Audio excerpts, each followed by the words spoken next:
একসময় আচার মানে ছিল মা খালারা রোদে শুকাতেন আম আর বরই, তাতে মেশাতেন সরিষার তেল, লবণ, একটু লেবু। উপাদান হাতে গোনা, সবই চেনা, সবই ঘরের। এখন বাজার থেকে যে চকচকে বয়ামটা কেনেন, সেটার পেছনে উপাদানের তালিকাটা কি কখনো উল্টে পড়েছেন? সেখানে এমন কিছু নাম লেখা যেগুলো আপনার রান্নাঘরে কোনো দিনই ছিল না। সিনথেটিক ভিনেগার, কৃত্রিম রং, আরেকটা প্রিজারভেটিভ যেটা ভিটামিন সি এর সাথে মিশে ক্যান্সারের রাসায়নিকও বানাতে পারে। আজকে এই তিনটা জিনিসই খোলাসা করব। বোতলে লেখা আছে অথচ কেউ পড়ে দেখে না।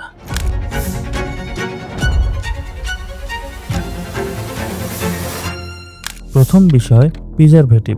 আচারে ছত্রাক আর ব্যাকটেরিয়া ঠেকাতে মেশানো হয় সোডিয়াম বেনজয়েড। লেবেলে যেটা লেখা থাকে E2 এটুকু অনুমোদিত। আসল সমস্যা শুরু হয় অন্য জায়গায়। আম, তেঁতুল, লেবুর আচারে প্রাকৃতিকভাবেই থাকে ভিটামিন সি। এই ভিটামিন সি আর সোডিয়াম বেনজয়েড যখন একসাথে থাকে আর তাপ আলো পায়, তখন বিক্রিয়ায় তৈরি হতে পারে বেনজিন। আর এই বেনজিনকে বিশ্ব স্বাস্থ্য সংস্থা ধরে ক্যান্সার সৃষ্টিকারী রাসায়নিক হিসাবে, এমন জিনিস যার কোনো নিরাপদ মাত্রা বলে কিছু নেই। এটা শুধু তথ্য নয়, ভারতের বাজারে 24টি আচারের নমুনার 11টিতেই বেনজিন ধরা পড়েছে। পরিমাণে কম হলেও যে আচারের প্রিজারভেটিভ সবচেয়ে বেশি ছিল, বেনজিনও সেখানে সবচেয়ে বেশি। আর বাংলাদেশে এক গবেষণায় বাজারের আচার চাটনির কিছু নমুনায় সোডিয়াম বেনজয়েড পাওয়া গেছে 363 মিলিগ্রাম পর্যন্ত, অথচ বিএসটি এর নিরাপদ সীমা মাত্র 250। মানে যত বেশি প্রিজারভেটিভ তত বেশি ঝুঁকি, অথচ এই নামটাই বেশিরভাগ মানুষ পড়ে না। দ্বিতীয় বিষয় রং। আচারে এই টকটকে লাল বা উজ্জ্বল রং কিন্তু আসলে ফল মশলা থেকে আসে না, আসে কৃত্রিম রং থেকে। এর দুই ধরন। এক ধরন অনুমোদিত, যেমন টারপ্রাজিন, সানসেট ইয়েলো।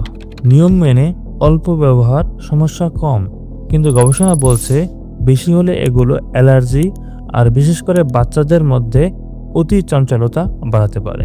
কিন্তু আসল বিপদ দ্বিতীয় ধরনটা, একেবারে নিষিদ্ধ রং।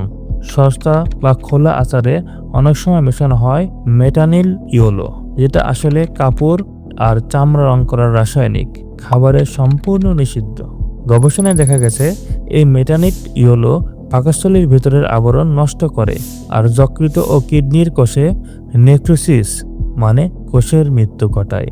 আর এটা কল্পনা নয়, এতে সম্প্রতি একটি আচারের কারখানায় অভিযানে ধরা পড়ে ক্ষতিকর রাসায়নিক রং আর গবাদি পশুর খাবারের লবণ দিয়ে নোংরা পরিবেশে আচার বানানো হচ্ছিল।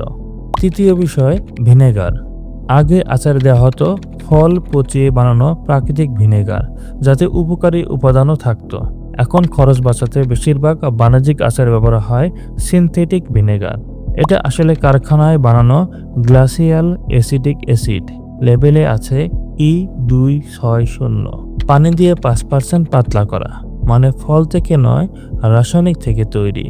নিজে এই অ্যাসিড হয়তো বিষ নয়, কিন্তু আপনি ভাবছেন প্রাকৃতিক ভিনেগারের উপকার পাচ্ছেন আসলে সস্তা একটা কারখানার অ্যাসিড। আর নিয়মিত অতিরিক্ত অ্যাসিডিক খাবার দাঁতের এনামেল ক্ষয় করে, হজমেও সমস্যা করে। আর মজাটা এখানে, এই কথাগুলো কিন্তু লুকানো নেই। বোতলের পেছনে ছোট অক্ষরে সব লেখাই আছে, শুধু আমরা কেউ পড়ি না। তাহলে তিনটা জিনিস এক বয়াম আচারে। এখন কি করবেন? 1. কেনার আগে বয়ামটা উল্টে উপাদান তালিকাটা পড়ুন। তালিকা যত ছোট আর চেনা তত ভালো। একগাদা রং আর প্রিজারভেটিভ দেখলে সাবধান হন। 2. বয়াম রাখুন তাপ আর সরাসরি রোদ থেকে দূরে, ঠান্ডা জায়গায়। এতে বেনজিন তৈরির ঝুঁকি কমে যায়। 3. সবচেয়ে ভালো ঘরে বানানো আচার। সরিষার তেল, লবণ, রোদ, উপাদান আপনার হাতে, রংটাও আসল। আর ঘরের আচারের প্রাকৃতিক উপাদানই বেনজিন তৈরি ঠেকাতে সাহায্য করে। খেয়াল করেছেন, জুস, চা, আচার ঘুরে ফিরে সেই একই তিনটা জিনিস: কৃত্রিম রং, প্রিজারভেটিভ আর লুকানো রাসায়নিক। সমস্যাটা এক প্যাকেটের নয়, পুরো একটা ব্যবস্থার, যেখানে লেবেলটা তথ্য দেওয়ার জন্য নয়, শুধু সাজানোর জন্য।